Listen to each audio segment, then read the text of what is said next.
amb el guanyador el Premi Futur d'aquest any, 2018. Felicitats, primer de tot. Moltes gràcies.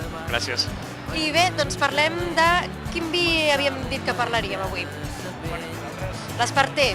Sí, dins la nostra gamma estem dins el que és el Penedès, a Terroca. Tenim la línia de clàssics Penedès, on busquem sobretot fer vins que tinguin molta vocació, molt marcats pel territori, el paisatge. Doncs sí que ho vinc a l'Esparter, una sola parcel·la.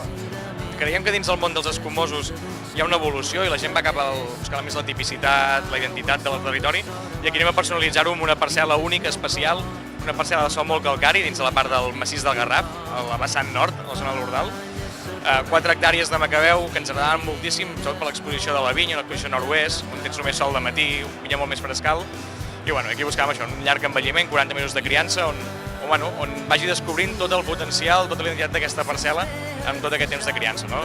Buscant sobretot vins que marquin molt, vagin molt casats amb l'origen, amb la varietat autòctona sobretot, i amb un origen de sol que estigui molt reflectit amb el propi vi. Fantàstic.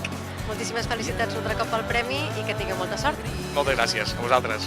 Ses òrbites en sincronia i els ovnis s'apinyen i deixen un cràter per sempre dins la meva